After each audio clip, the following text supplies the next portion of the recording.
A paz do Senhor Jesus, você está com o pastor Paulo Hasek do canal Yeshua Rei, canal que traz a palavra de Deus até o seu coração nesta tarde, nesta noite, nesta manhã, dependendo do horário que você chegar para você esta palavra, esta mensagem. Gostaria que você abrisse o seu coração para que Deus falasse contigo. Temos aí recebido de Deus a inspiração para trazer um conhecimento, uma palavra ao seu coração e desta forma podermos compartilhar as palavras de Deus. Curta, compartilhe, se inscreva no canal Yeshua Rei, assim será notificado todas as vezes que a gente colocar um vídeo de pregação da palavra de Deus. Tem boas palavras, tem bastante vídeo já no canal, você pode estar cada dia assistindo né? Eu mesmo gosto de ouvir o YouTube na hora que eu vou dormir. Na hora que eu tenho tempo, eu ligo no YouTube, deixo algum pregador falando, ou até mesmo no canal Yeshua Rei, né? E eu fico admirado das palavras que Deus coloca na minha boca. Parece que nem sou eu que estou pregando, né? Parece que é outra pessoa. E na verdade é outra pessoa mesmo, é o Espírito Santo, é o Senhor Jesus que toma os nossos lábios e traz palavras para nós. Pois então, a palavra que eu queria trazer nessa tarde, ela tem a ver com... é um espelho, né, na verdade.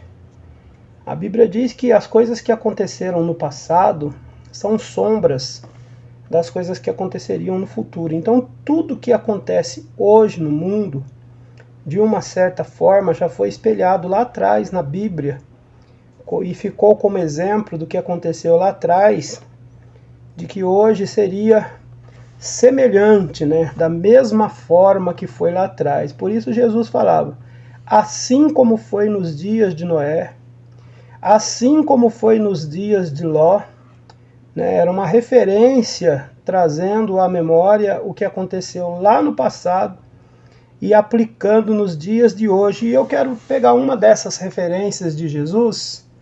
Outra hora eu falo dos dias de Noé, mas hoje a inspiração me veio para o dia de Ló. E isso nós vamos encontrar lá no livro de Lucas, capítulo 17, do versículo 28 ao 30. Nos dias de Ló. Essa é uma expressão usada por Jesus para definir a situação humana do fim dos tempos, né? A situação de hoje é exatamente idêntica, muito parecida com o que aconteceu nos dias de Ló. E eu quero lembrar vocês, né, o que aconteceu nos dias de Ló. Neste capítulo de Lucas 17, 28 ao 30 está escrito: como também da mesma maneira aconteceu nos dias de Ló, comiam, bebiam, compravam, vendiam, plantavam e edificavam, mas no dia em que Ló saiu de Sodoma, choveu do céu fogo e enxofre, e os consumiu a todos. Assim será no dia em que o Filho do Homem se há de manifestar. Então está aí a palavra do Senhor, trazendo à memória os dias de Ló. Bom, tem outros vídeos aí, essa mensagem, né, já falando bastante já da trajetória de Ló, mas hoje nós vamos falar num outro aspecto, né? O aspecto de Ló já dentro de Sodoma e Gomorra.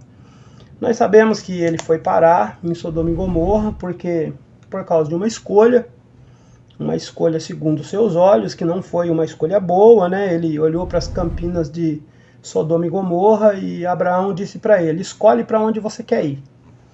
Se você quiser ir para a direita, eu vou para a esquerda. Se você quiser ir para a esquerda, eu vou para a direita. E ele olhou, levantou os olhos e viu as campinas de Sodoma e Gomorra.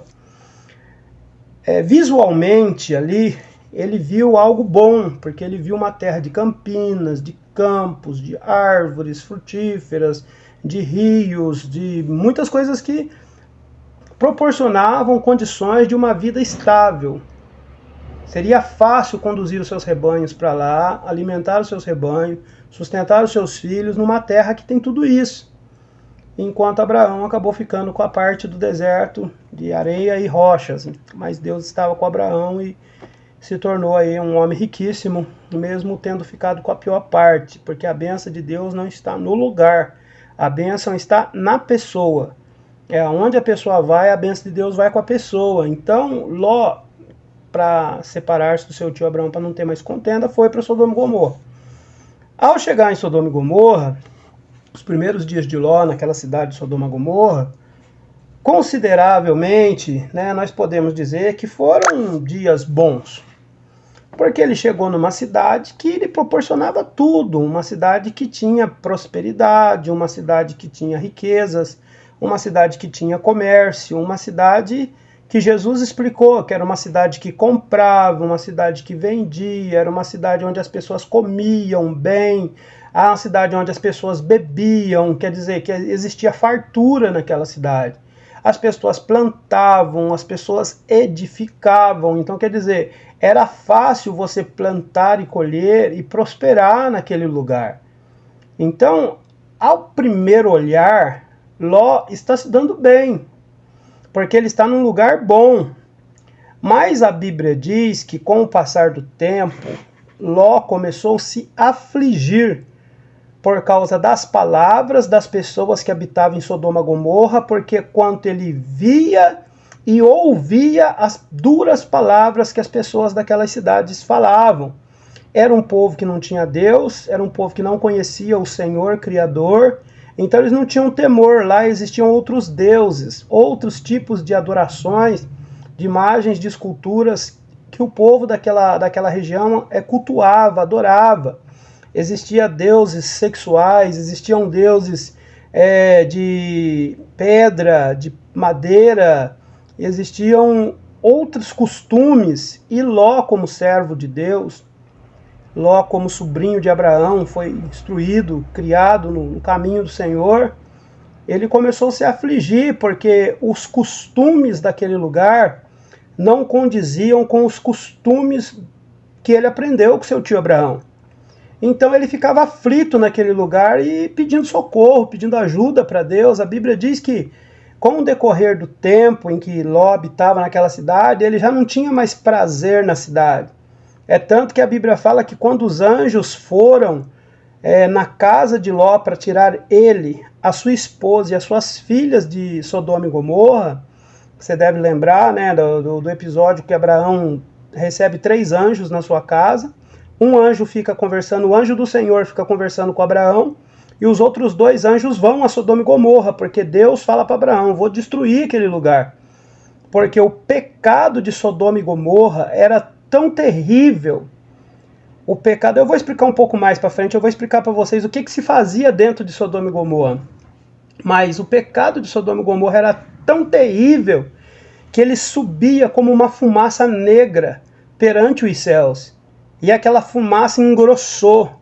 E a Bíblia diz que Deus, conversando com Abraão, ele fala para Abraão, o pecado de Sodoma e Gomorra tem se engrossado diante de mim e cheirou mal nas minhas narinas. Olha que situação terrível. Uma cidade, na verdade não era uma, Era 2 cidades grandes, mais 2 cidades coladas. Era Sodoma e Gomorra, que eram 2 cidades, uma grudada na outra, tipo São Paulo e Osasco. Aí tinha Admá e Zeboim, que eram 2 cidades menores que também ficavam ali, igual um carrapatinho grudado na Sodoma e Gomorra. Então, quer dizer, era uma grande localização, era uma metrópole, pode-se dizer. Era uma metrópole grande, 2 cidades cercadas de outras cidades pequenas. E o pecado foi tão terrível de carnalidade, de imoralidade, de mentira, de soberba, de não ser gratos ao Senhor, de não haver gratidão, de haver avareza neles, que o pecado engrossou diante de Deus. E isso Deus falou para Abraão, o pecado deles tem se engrossado, e eu vou destruir este lugar. Eu não quero mais esse lugar que exista, eu vou destruir eles com fogo. Aí começa a batalha do tio Abraão. Aí ele começa a orar, Senhor, mas se tiver 50 pessoas justas naquele lugar, o Senhor vai destruir aquele lugar? Aí Deus responde para ele, o anjo do Senhor que está ali com Abraão era uma figura do próprio Cristo. do próprio Senhor Jesus, como muitas vezes na Bíblia aparece a expressão o anjo do Senhor, com A maiúsculo, essa expressão está se referindo a uma transfiguração de Jesus através de anjos que descia para falar com os seus servos, né? Como muitas vezes aconteceu no Velho Testamento, né? O anjo do Senhor aparecendo, até mesmo se identificando com o nome de maravilhoso. E nós sabemos que Isaías profetizou que um dos nomes de Jesus era maravilhoso. Então nós entendemos que o anjo do Senhor era uma figura do próprio Deus. E ele fala para Abraão, vou destruir este lugar, porque não tenho me agradado.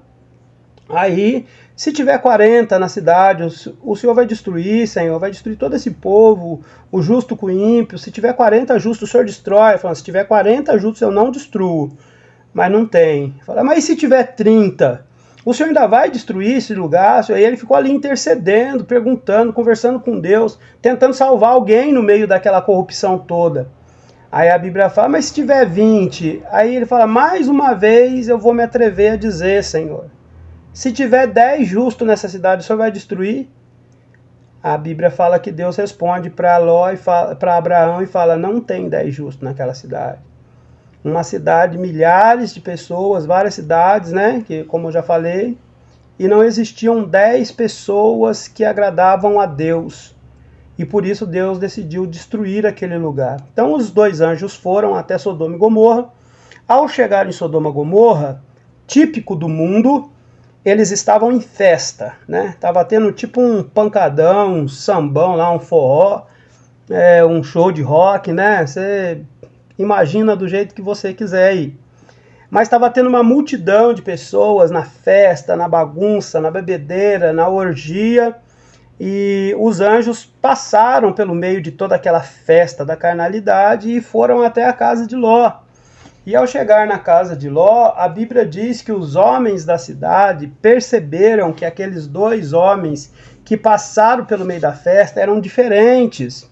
Eram homens extremamente bonitos, altos, viçosos, e como o povo daquela cidade estava totalmente embriagado, corrompido pelo pecado, eles tiveram desejo pelos aqueles homens diferentes, e eles queriam de todas as maneiras tocar aqueles homens, se aproximar daqueles homens que estavam entrando na cidade até a casa de Ló, sendo que aqueles homens eram anjos, e a população daquela cidade não teve o discernimento de entender que ali iam homens, né, que eram anjos de Deus, e a Bíblia diz que eles ficaram desejosos de tocar aqueles homens e de ter até relação com eles. Quando os homens entraram na casa de Ló, fecharam a porta, a Bíblia diz que os homens disseram a Ló, né, pega a sua esposa, suas filhas e vamos sair daqui porque eu vou destruir este lugar.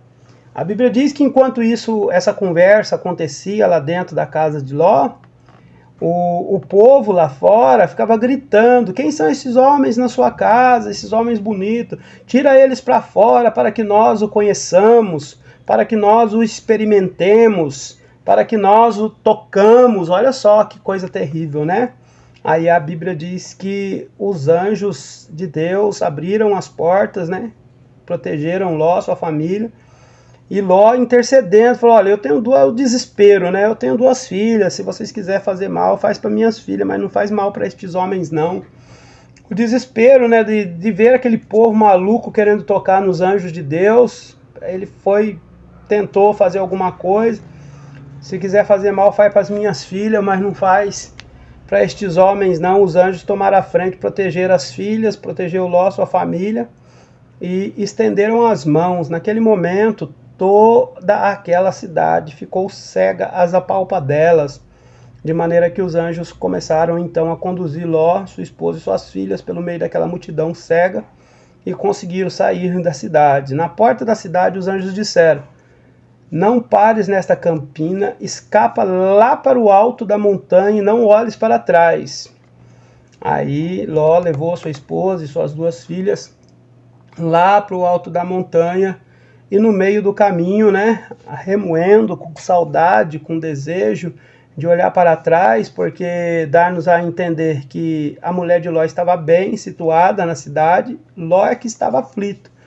e suas filhas, né, tinha um pai que com certeza lembrava dos ensinamentos de Abraão e ensinava suas filhas, que tinham também o temor de Deus e desejaram sair junto com seu pai por uma promessa de Deus, né, de livrar Ló e sua família, por amar Abraão, ser amigo de Abraão, né? Então a Bíblia diz que a mulher de Ló, por algum motivo, no meio do caminho, ela para no meio da montanha e olha para trás. Quando começa a cair fogo do céu, enxofre, e começa a queimar a cidade de Sodoma e Gomorra, aquela destruição, né, aquela coisa terrível, como se fosse uma tempestade de fogo do céu, caindo fogo e enxofre. Às vezes nos filmes a gente tem uma noção de mais ou menos como que foi, mas só Deus é que sabe. Só Deus é que sabe, que pode um dia nos mostrar como foi esse fogo que caiu com enxofre do céu e consumiu aquelas cidades, queimou todas aquelas cidades e os seus moradores. Bom, então, o que eu quero dizer? O povo de Sodoma e Gomorra, eles eram um povo que não esperava que isso fosse acontecer. Eles eram um povo que estavam fartos, eles tinham muita comida, eles tinham muito dinheiro, eles tinham muitas condições de sobrevivência. Tinham casas, tinham plantações, tinham vinhas, tinham hortas, tinham árvores frutíferas, tinham famílias, tinham filhos, empresas, negócios, bois. Eles tinham uma vida estabilizada, entre aspas, né? Eles tinham aparentemente uma vida tranquila e sossegada, e essa tranquilidade, esse sossego que eles tinham, é o que Jesus tenta nos deixar através destas palavras. Quando ele diz, assim como foi nos dias de Ló, Jesus está trazendo à memória que a volta dele e a destruição deste mundo com fogo se acontecerá numa época em que as pessoas estarão extremamente seguras de si, achando que estão bem, achando que estão protegidas, achando que não vai acontecer nada. A volta de Jesus acontecerá numa época em que as pessoas estão preocupadas em casar, estão preocupadas em comprar, na época que as pessoas estão negociando, compravam, vendiam, aí fala do negócio, comiam e bebiam, fala da provisão das coisas que nós precisamos para sobreviver, vendiam, plantavam, edificavam, fala da prosperidade, do crescimento financeiro, mas eles não perceberam, eles não entenderam o que Deus estava realmente por fazer. A destruição estava chegando e eles não estavam se importando em mudar de vida, em ter os conselhos de Ló, né, as palavras do justo que afligia na porta da cidade a sua alma justa, com todas as imoralidades que aconteciam, né? Nos dias de Ló, a vida seguia o curso natural, cotidiano, de comer, beber, comprar, vender, tudo era necessário, né, e urgente, não havia espaço para Deus. A chuva de enxofre chegou e encontrou em Sodoma e Gomorra homens fazendo coisas iguais que faziam todos os dias. Eles estavam ocupados demais em garantir um lugar na terra e deixaram de alcançar o lugar no céu. Era o povo de Sodoma e Gomorra, daquelas cidades ali, era o quadro de pessoas que só se preocupam com coisas terrenas. É o quadro de pessoas que só se preocupam com os prazeres da terra, com as coisas da terra. Mas você sabe qual que foi exatamente o pecado que Deus, através dos profetas, ele vai protestando no decorrer da Bíblia? Olha só o que acontecia em Sodoma e Gomorra que entristeceu a Deus. Lá no livro do profeta Isaías, capítulo 16, versículo 49, Isaías profetizou assim: Eis que essa foi a iniquidade de Sodoma, fartura de pão e próspera. A ociosidade teve ela e suas filhas, mas nunca amparou o pobre e o necessitado. Tá vendo qual que era algo que Deus não estava se agradando de Sodoma? Tem gente que quando fala de Sodoma e Gomorra só fala do pecado sexual, né? É uma referência de um lugar de prostituição. Também tinha bastante. Era um dos erros deles lá. Mas não era só isso que entristecia a Deus naquela cidade. Pelo que nós lemos aqui, a fartura de pão e a prosperidade que transformavam eles em ociosos, preguiçosos, porque eles já tinham fartura, essa prosperidade nem sempre vem de Deus. Você sabia que nem sempre toda prosperidade vem de Deus? Não. Sodoma e Gomorra era próspero, eles tinham tudo que eles precisavam para ser felizes. Mas essa prosperidade afastou eles de Deus, a ponto deles sentirem desejo de gastar suas finanças, seus negócios, com os prazeres, e assim esqueceram de tentar ter uma vida com Deus. E nessa busca pelos prazeres, eles acabavam desamparando, porque estavam tão preocupados com seus prazeres, com seu egoísmo, né, com suas coisas, com seus negócios, que esqueciam os pobres e necessitados, porque sempre haverá o pobre e o necessitado. Foi Jesus que ensinou que o pobre sempre existirá. Por mais que Jesus possa, a não ser lá na eternidade, né? Na eternidade não vai ter pobre, porque todo mundo vai estar do lado de Jesus, que é o rei, e nós vamos reinar com ele para sempre, não haverá pobreza lá mais. Mas aqui na terra, enquanto a terra existir, sempre haverá o pobre e o necessitado. A Bíblia diz que o rico encontrou-se com o pobre, Deus fez ambos eles. Deus que dá a prosperidade, Deus que dá o dom da riqueza, e Deus também permite que exista o pobre. Existem leis na época de Moisés, no qual Deus dizia para, na hora da colheita, deixar cair espigas, né, deixar cair um pouco de espiga pelo caminho, pela roça, e não se colhesse tudo, para que quando os pobres viessem depois da colheita, eles achassem alguma coisa para comer.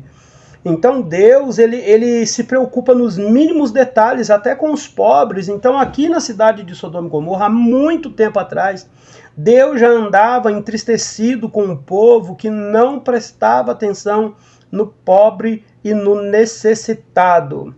E aí eu te pergunto, nos dias de hoje, com busca de tantos prazeres, com busca de tantas empresas, com busca de tanta ganância, de ter milhões, de ter empresas, de ter dinheiro, de ter fama, de ter prestígio, de ter milhões de seguidores, curtidas, e ganhando dinheiro e se tornando famoso e se tornando um ídolo até, entendeu?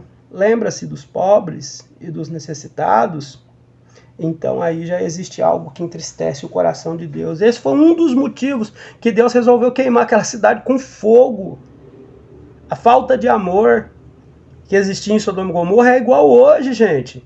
Entendeu? As pessoas jogam milhões e milhões de quilos de comida fora, mas não dão às pessoas que verdadeiramente estão com fome, com necessidade. As pessoas hoje em dia são egoístas, pensam assim, se der certo para mim, dane-se o outro. Cada um que corra atrás do seu. É lógico que cada um tem que aprender, né, usar o dom que Deus deu. A Bíblia fala que quando a pessoa nasce, Deus coloca na palma da mão a instrução para aquela pessoa. Cada pessoa tem um dom. Desde o nascimento, Deus já coloca um dom na mão de cada pessoa, para cada pessoa saber fazer alguma coisa para ganhar um dinheiro, para aprender a adquirir uma profissão, uma habilidade. Não existe ninguém que não tenha habilidade.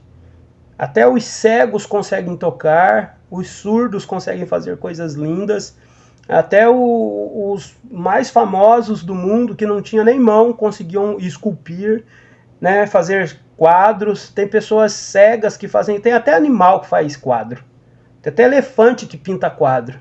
Você acha que Deus não ia dar a capacidade para os seres humanos desenvolver alguma coisa? Tem gente que não tem as pernas, que não anda, mas sabe trabalhar muito bem com o computador, sabe fazer um monte de coisa, tem uma inteligência, um raciocínio. Tem gente que não enxerga, mas toca piano, que é uma maravilha. E assim todo mundo no planeta Terra. Tem gente que costura, tem gente que é pedreiro, tem gente que é arquiteto, tem gente que é médico, tem gente que tem um dom para mecânica, para montar coisa, para desmontar coisa, tem gente que tem o dom de inventar coisas, tem gente que já tem aquela pegada para segurança, tem gente que já trabalha com o corpo, com anatomia, tem gente que trabalha, né, com a mente das pessoas. Então cada pessoa tem uma habilidade dada por Deus. Você precisa descobrir qual é a sua. Não existe problema nenhum em você estudar, se preparar e ser uma pessoa bem preparada, que tem um bom salário, para ter uma vida digna. Não, o problema não é esse. O problema é prosperar, crescer e esquecer daqueles que realmente estão passando alguma necessidade. Deus se importa com os pobres. Deus se importa com as pessoas pobres e necessitados. E o pecado de Sodoma foi este também. Ora, este foi o pecado de sua irmã Sodoma. Ela e suas filhas eram arrogantes. Eles tinham fartura de comida, viviam despreocupadas, não ajudavam os pobres e necessitados. Elas eram altivas, cometeram práticas repugnantes diante de mim. Por isso eu me desfiz delas conforme você viu. Quem escreveu isso? Ezequiel, capítulo 16, do 49 e 50, o versículo.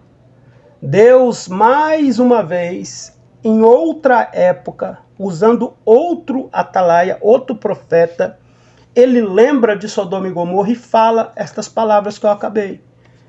Eu me desfiz de Sodoma e suas filhas, porque eles tinham fartura, e a sua fartura fazia com que elas viviam despreocupadas.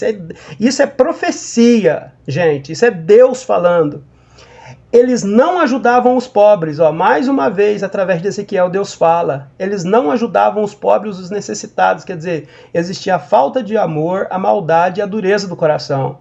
Elas eram altivas e cometiam práticas repugnantes diante de mim. Aqui Deus fala da imoralidade, da safadeza que existia lá. Por isso eu me desfiz delas conforme você viu. Deus está falando do fogo e enxofre que caiu e destruiu aquele lugar. Desse modo, de acordo com o contexto bíblico, nos dias de Ló, Sodoma e Gomorra era referência em corrupção humana, agravada pela comodidade, consequência da fartura de pão e da prosperidade que existia naquele lugar.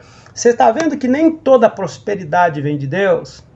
Existem prosperidades que levam a pessoa para longe de Deus. Isso é óbvio, é fácil de discernir, de entender. A gente vê isso até mesmo nas igrejas.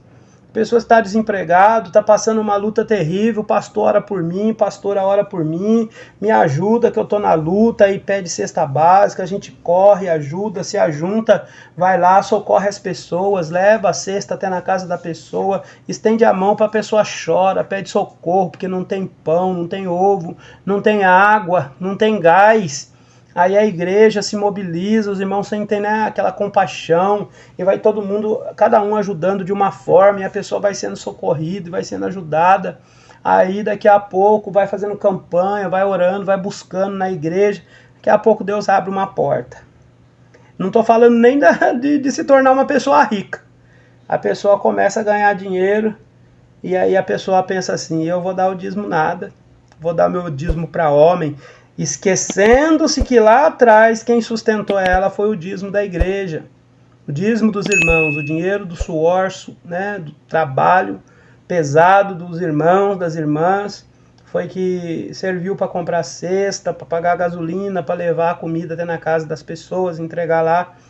Agora, porque estão ganhando um salário, eles se revoltam contra Deus, contra o próximo, e a soberba domina os seus corações, e eles falam, não vou ajudar não. Não vou ajudar a igreja, não vou ajudar ninguém, eu também estou precisando. Se eu der, vai faltar para mim. Esquecem-se de que foi Deus que abriu as portas. E quando as coisas vai de vento em polpa, quando as coisas vai melhorando, prosperidade, compra casa, compra carro, não chega nem tão longe. Já começam os adultérios, já começam as fornicações, já começam os pecados sexuais, já começam os pecados de avareza. Abandona-se a congregação para ficar trabalhando de segunda a segunda até tarde da noite, em busca de dinheiro, e no final das contas Deus fica olhando muito triste, porque Deus sabe que aquela prosperidade que veio para aquela pessoa vai tirar ela da presença de Deus. Tem pessoas que não podem ver dinheiro, gente. Tem pessoas que quando está sem dinheiro, está na miséria, está no sofrimento, está na igreja, está na presença, está buscando, está pedindo socorro. Quando vê 500 reais, 1.000 reais, é igual uma porca lavada. Quando você lava uma porquinha, ela vê uma poça de lama, ela corre para dentro da lama e pula lá dentro da lama. assim são muitas pessoas, né? Quando são lavados pelo Evangelho, são cuidados por Deus, mas quando vê dinheiro, já corre para os bares para beber, para fumar, para cheirar, para usar drogas e passar a noite inteira se drogando. Infelizmente, é assim que as pessoas são. Mas quem é salvo, não, né? Quem é salvo é diferente. Quem é salvo fica com Jesus. Ainda que caia, não fica prostrado, porque o Senhor sustém, levanta com a sua mão, não é verdade? Então são lições indispensáveis para aqueles que almejam servir a Deus de modo agradável. É impossível servir a Deus sem se importar com o próximo. A Bíblia é cheia de referências de que o maior mandamento da Bíblia é amar a Deus sobre todas as coisas. Mas a gente só consegue provar que ama a Deus quando a gente ama o próximo. Está entrelaçado esses dois mandamentos. Não adianta a gente falar que ama a Deus e não amar o próximo que a gente vê. Como que a gente pode amar a Deus que a gente não vê se a gente não ama o próximo que a gente vê? A gente prova que a gente ama a Deus que a gente não vê quando a gente faz o bem ao próximo que a gente vê.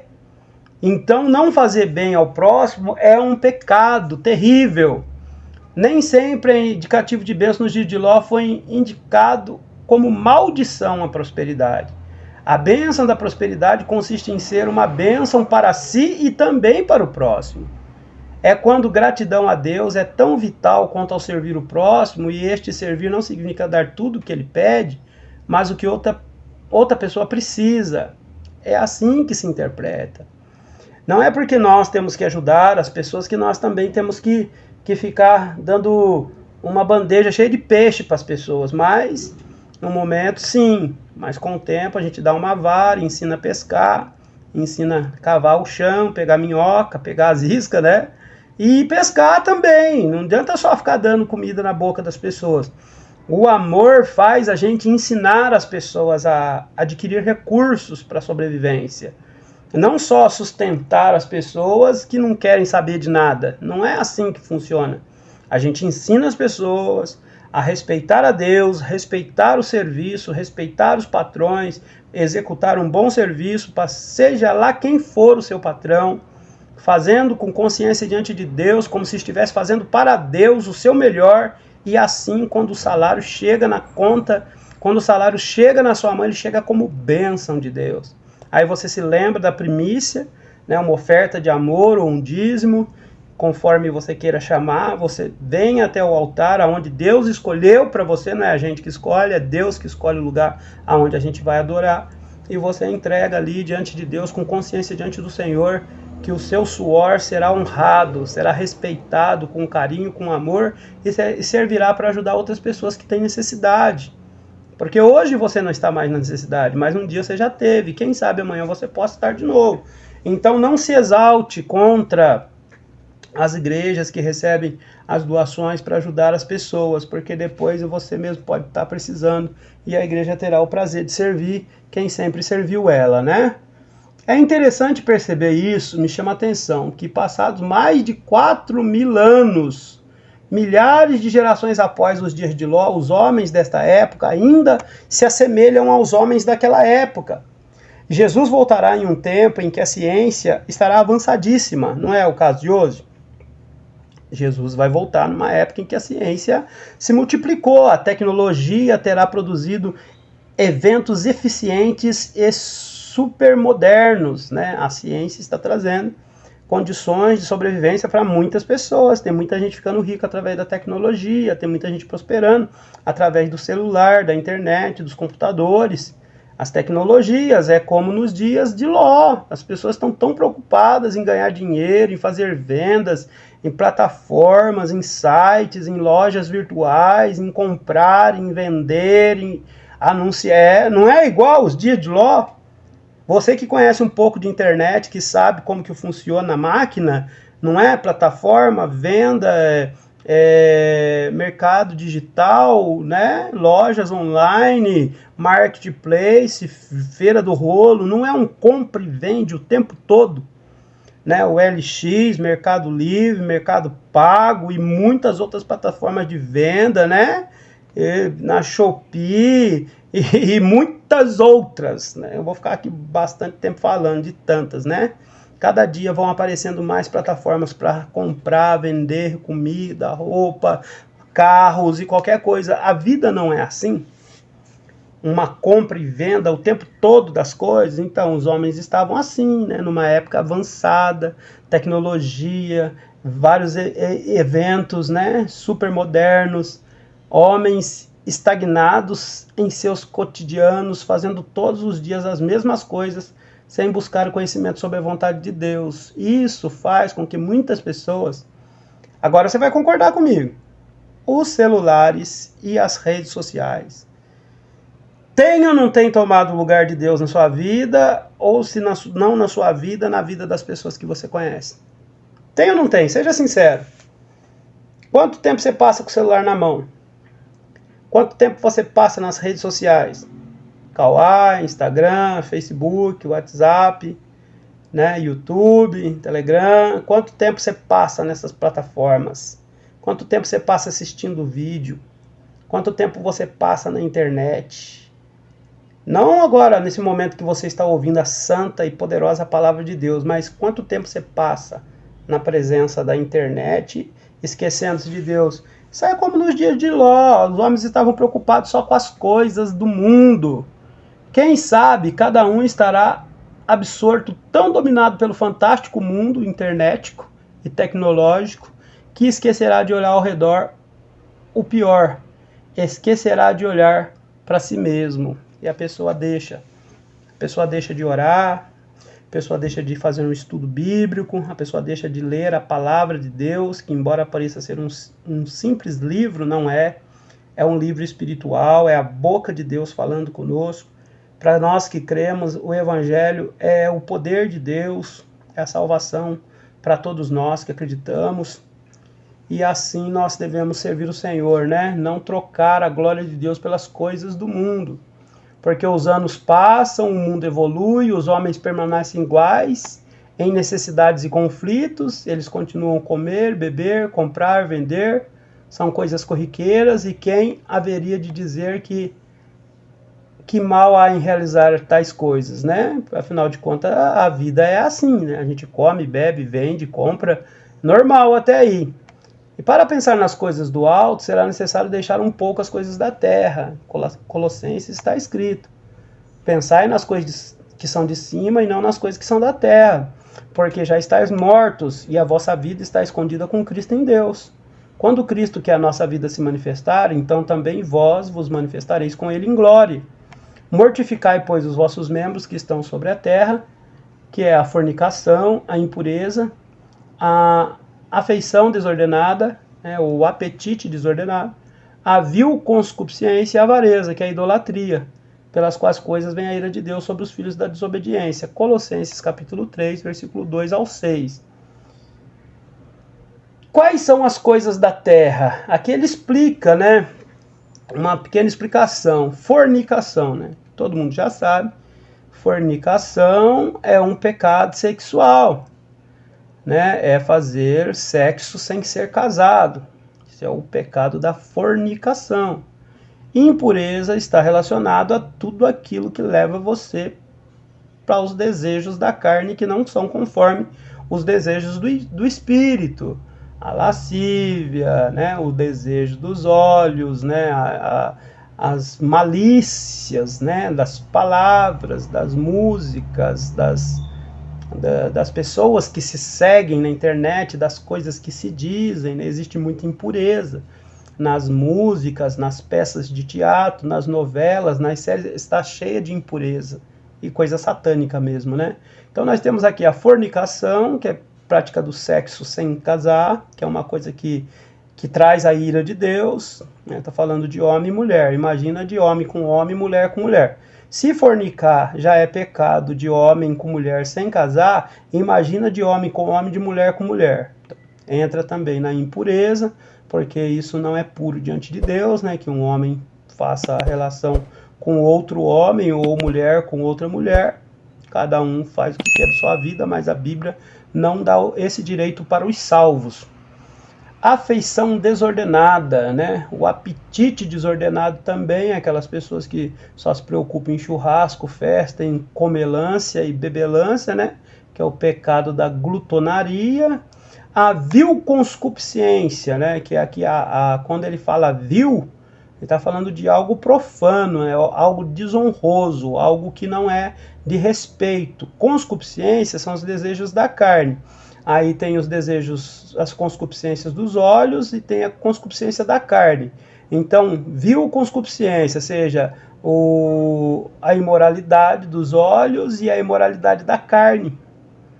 Né, para explicar isso daqui melhor para vocês, que é uma palavra difícil de entender, é a imoralidade dos olhos e a imoralidade da carne. Aqui você pode colocar muita coisa, eu vou colocar uma para vocês entenderem. A conscupiscência dos olhos, você sabe, eu tenho um vídeo aqui que fala sobre o pecado dos olhos, você pode estar vendo aí no canal Yeshua Ei, com o pastor Paulo Hasek, aí, né, o pecado dos olhos sempre existiu. Você vai entender um pouco melhor sobre o pecado dos olhos, que a vil conscupiscência dos olhos é quando a gente fica olhando para algo que não agrada a Deus, e isso tira a gente da presença do Senhor, e depois, consequentemente, traz uma desgraça, uma consequência terrível, até a morte, por causa do pecado dos olhos. E a vil conscupiscência da carne são os prazeres, né, que a carne oferece. Bebida, drogas, prostituição, imoralidade, idolatria, festa, bagunça, bacanal, orgia, né, são a vil conscupiscência da carne. Essas coisas trazem a ira de Deus. Se você é uma pessoa que faz isso, que vive na conscupiscência da carne, né, na vil conscupiscência da carne, não é só a conscupiscência, o desejo da carne, é a vil, né? Porque ela é vã, entendeu? É uma coisa vã, mas é uma coisa que traz a ira de Deus. E também outra coisa que traz a ira de Deus. Às vezes você não para pensar nisso, mas cuidado, a avareza. Aqui a avareza é o amor pelo dinheiro, né? É fazer tudo por dinheiro, é trabalhar em prol do dinheiro, só em prol do dinheiro. É quando o dinheiro se torna mais importante do que seu esposo, mais importante do que seus filhos, mais importante do que a sua igreja e, pior, mais importante do que seu Deus. Você acaba trocando o Deus de Israel, o verdadeiro Deus, pelo o mamon, né? Isso se chama avareza, né? Quando a pessoa gosta tanto de dinheiro que troca tudo pelo dinheiro. É capaz de vender, como diz lá fora o ditado, até a própria mãe por causa de dinheiro. Então, esse tipo de pecado também traz a ira de Deus. E tudo isso que eu falei, fornicação, impureza, apetite desordenado, vil conscupiscência e avareza, é idolatria. É como se fosse uma adoração de ídolo, algo que Deus sempre abominou. Deus abomina a adoração de outros deuses, de qualquer forma de idolatria, de qualquer forma de imagem, de qualquer forma de escultura, seja de pedra, seja de gesso, seja de madeira, seja de ouro, seja de prata, seja lá do que for. Deus não aceita a adoração de idolatria. Guarda essa palavra, porque hoje em dia ninguém mais fala sobre isso. Adorar ídolos é idolatria. Se prostrar de joelho diante de algo criado pela mão de um pecador.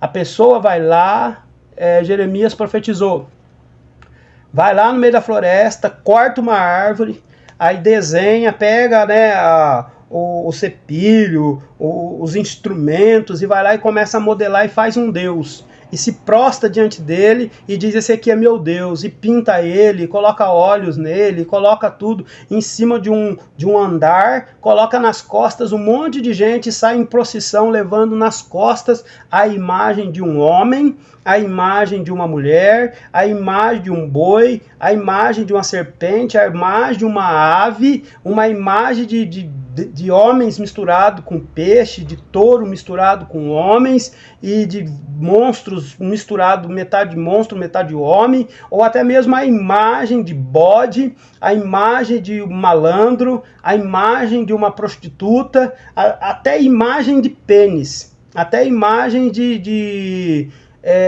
orgias, de prostitutos, de imagens de... Então, assim, Deus não aceita esse tipo de adoração, de nenhum tipo de imagem. Nem de Pedro, nem de Paulo, nem de Maria, nem de Benedito, nem de João, nem de José, nem de Jesus. né? Nem a imagem de Jesus para Deus é aceita. Jesus é adorado em espírito e em verdade. Até porque nós não acreditamos nesse Jesus de cabelos longos, olhos verdes e com a expressão de um galã de cinema, não.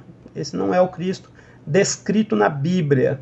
Segundo Isaías, capítulo 53, ele não tinha parecer nem formosura, e olhando nós para ele, nenhuma beleza nós víamos, para que nós o desejássemos. Então nós não adoramos a Jesus pela sua aparência bonita. Hoje sim, Cristo ressurreto, ressuscitado, cabelo branco, olhos de fogo, né? Um vestido branco, um cinturão de ouro, né? Com as 12 pedras no seu peito, uma espada, né? Afiada saindo da sua boca, os pés brilhando como latão reluzente, com as estrelas na sua mão, os catiçais voando em volta dele. Esse é o Cristo glorificado, ressurreto, sentado no trono, cheio de glória, com o arco celeste sobre a sua cabeça. Esse sim nós adoramos, mas esse Jesus do cabelo longo, dos olhos azuis, não é o Jesus da Bíblia. Então, nós glorificamos a Deus em espírito. Deus não aceita imagem de escultura. Cuidado com isso, gente. Entendeu? Hoje em dia não se prega mais isso, mas os ídolos tiraram muitas pessoas da presença de Deus. E hoje em dia mudaram só de figura, mas ainda continuam ainda. Os deuses do passado voltaram agora, mas com outras figuras, né? Com outras figuras. Cuidado. Não é comer, beber, comprar, vender e casar o problema. É fazer tudo isso e rejeitar a santidade, o fruto da graça de Deus. Esse era o problema do dia de Ló. E será o problema de todas as épocas, conforme disse Jesus. Mas se os dias de Ló reservam lições de juízo sobre o pecado, também reservam lições de livramento. Por exemplo, Ló e suas filhas foram salvos por anjos quando Deus destruiu Sodoma e Gomorra, Gênesis 19.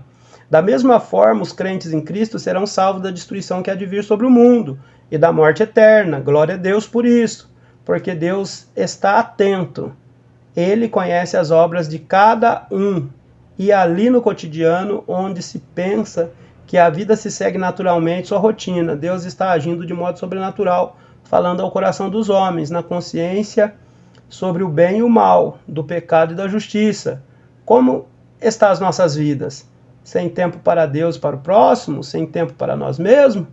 Certa ocasião, Jesus falou de um homem que trabalhou de dia e de noite para encher os seus celeiros, porém não parou para refletir sobre o futuro, ou o mesmo presente de sua alma. Louco, esta noite pedirão a tua alma. E o que tem preparado, para quem será? Lucas 12, 20. Está registrado sobre o episódio no qual Jesus explicou. Essa noite pedirão a sua alma. O que você tem preparado? Para quem que vai ser?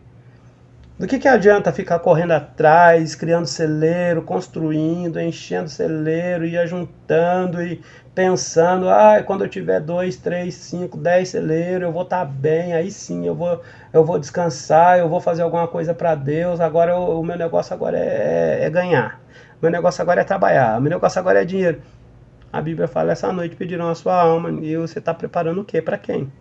Vai apresentar o que para Deus? Vai apresentar o serviço lá na sua empresa? Não sei, Deus chamou você numa viva esperança para ajudar outras pessoas. Aí você vai apresentar para Deus o quê? Uma casa limpa, que você trabalhava de faxina?